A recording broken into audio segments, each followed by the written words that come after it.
We stand at the threshold of the Latin America ATALAC Congress 2026, to be held from 10th to 14th of August in Ribeirão Preto. And I come to affirm that this event will surpass any other initiatives in terms of legacy for our sector. Why? First, because it celebrates the legacy of Professor José Paulo Estupiello, beloved friend and the president, the emeritus president of STAB. This extraordinary man was a tireless visionary, a great architect, and the driving force of the modern Brazilian sugar and ethanol industry, whose influence would come to connect the sector throughout the world. And so, beyond honoring him, this Congress enshrines that global connection in its slogan: sugarcane, the bioenergy that connects countries. And further on, I shall return to those extraordinary bioenergy opportunities now before us. Let me illustrate the convergence of factors that raise this Congress to historical milestones. The coordinated effort of STAB-ATALAC and ATACORI, with the direct support of SACE and FENASUCRO. Today, STAB is presided over the renowned researcher whose career goes back to the Agronomical Institute of Campinas, Dr. Rafaela Rossetto. And I must highlight also that Professor Mona Lisa Sampaio Carneiro, an eminent Brazilian researcher, now holds the chair of the executive committee that leads the ISSCT, our International Society of Sugarcane Technologists. Remarkably, no Brazilian had held that presidency in more than 100 years of history. And despite the stature of our country in the sector, right? Her election at the end of 2025 makes her the first Brazilian and the first woman to lead this global organization. I also must celebrate Carlos Sainz, distinguished president of ATALAC and ATACORI, the technicians of all Latin American and Caribbean sugarcane sector, and ATACORI is from Costa Rica, okay? And I hope to have shown the superstitious among us that the number 13 here is in truth a milestone of opportunity and metaphorically a moment of great and good fortune, not the opposite, okay? I say this because there thrives in our time the notion that we are living through a crisis of apocalyptic proportions. But I must object this without any delay. For if we submit the numbers to rigorous scrutiny, the so-called bear market, the dark clouds of 2026 dissolves into thin air. What it reveals is a perfect storm of cognitive biases, market myopia above all, but also the procyclical or extreme cycle bias, in this case is trenched to infinite, and the anchoring bias, the availability heuristic, and the false generalization. All of these are producing a hyperbolic short-term judgment, a market reductionism, and what is more important, a myopia of a purely conjunctural kind. By anchoring long-term projections to the spot volatility of the commodities, the market confuses seasonal price fluctuations with the structural robustness of the real assets in the chain of value. And even in a mature, century-old market, everyone can be blind and blind to their own blindness, as Kahneman, Nobel Prize of Economy, advised us. The volatility of our time only sharpens that blindness. In the lapidary words of Herbert Simon, also Nobel laureate in economics, In an information-rich world, a wealth of information, the excess of information creates a poverty of attention. And the trade-off of the excess of information is the poverty of attention. For what information consumes is quietly obvious, the attention of its recipients, us. And so what the sector sees is a screen, not a span of history. We are days before the real-time ticker, while analysts operate under the constraints of bounded rationality, also proposed by Herbert Simon. The excess of short-term financial noise consumes the attention owed to structural and strategic fundamentals. The result? Well, superficial diagnosis disguised as precision, feeding social media and inducing a sectorial herd effect.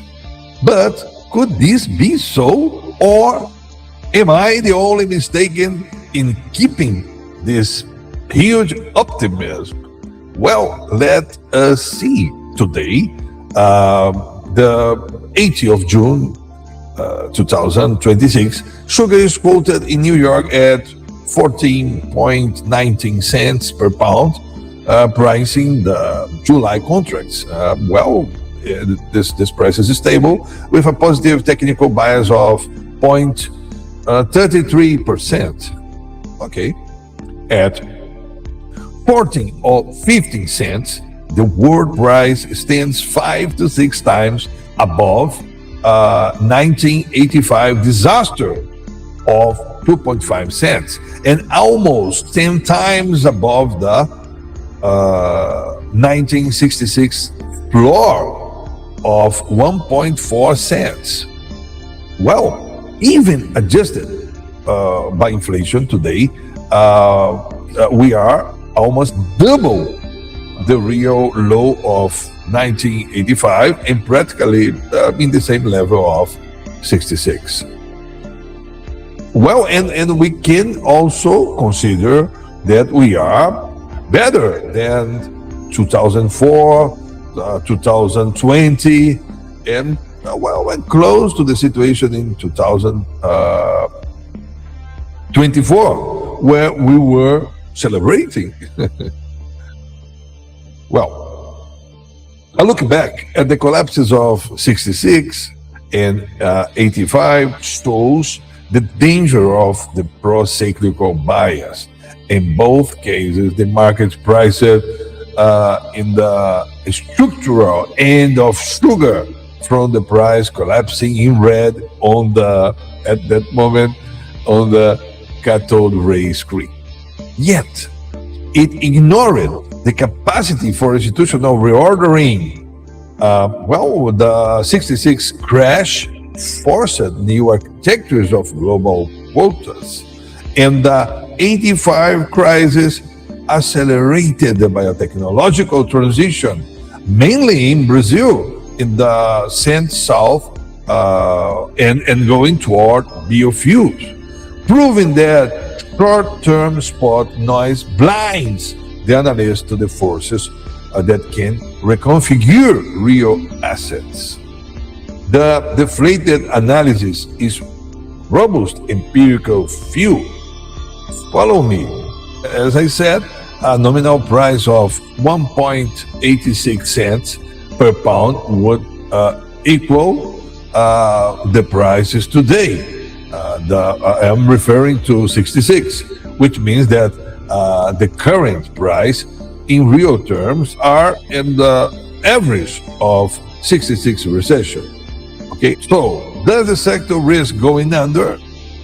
The marginal cost per hectare in the extraction efficiency of total recoverable sugar had evolved drastically since the 80s. The break-even is incomparably lower, and there is elasticity of the mix of products. In 66 and 85, the mills were hostage of sugar. Today, the sector is sucro-energetic. The ability to divert biomass instantly to ethanol or bioelectricity cogeneration is a shock absorber that did not exist in the past. The historical deflation deconstructs the nominal illusion that feeds superficial diagnosis. This is the clearest proof that the nominal headline is a mirage. We are not in the abyss. We are merely looking through the wrong end of the telescope. The decisive difference is structural, not only statistical. The historical collapse shrunk when sugarcane was trapped in a single output food matrix. One crop, one product, one price, one fate. But that cane is gone. Today, the sector commands a dynamic, flexible biomass platform, wagering on the energy transition as a lever to a new level, exactly as the slogan says, the Congress slogan says, the bioenergy that connects countries.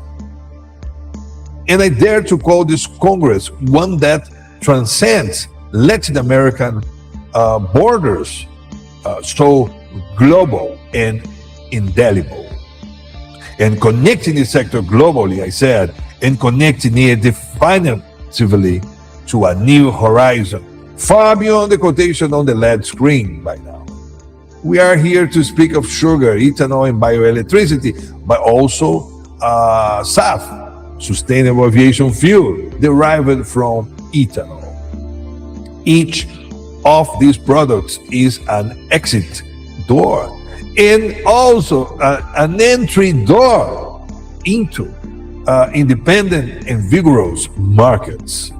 To surrender to a corporate strategy built on panic, on the very short-term tickers of 2026, is to ignore a fact written in stone across more than 60 years of robust data.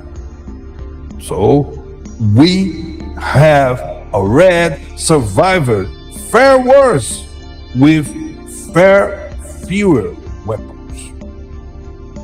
And this is what our dear Stupiel would say in his opening address. The price is low, okay, but our options have never been higher. And the discipline this moment demands, it's not forecasting, it is governance. So do not base your strategies on the sugar price oscillating on the screen. Govern the situation by treating sugar as embedded in a far more complex system. And let the corn come too. Yeah, in sum, the error of market reductionism becomes clear once we dismantle the illusion that price alone determines sectorial viability. Price and margin operate in distinct dimensions. Set today's real levels beside 66 and 85, and a linear reading suggests identical value destruction, but it omits the structural displacement of the cost curve driven by techno-scientific efficiency, where the crashes of 20th century suffocates mills in severely negative margin, a low-yield matrix hostage to one product. Today's ecosystem observes the compression through optimized margin cost. The rise in TCH, the maximization of TRS and RETC, a Brazilian market, a Brazilian KPI, the better use of industrial time, the dilution of fixed costs through energy co-products and carbon credits have reconfigured the break-even. To judge the sector soundness while ignoring these historical leaps in productivity and flexibility is to confuse the financial symptom with the real physiology of production. I do not intend to close so complex a subject, but to provoke an intense, healthy, and productive debate. For this and much more, Join us in August. I am Carlos Leisure Sherman Palmer. I will be talking about sustainable aviation fuel and energy efficiency. See you there.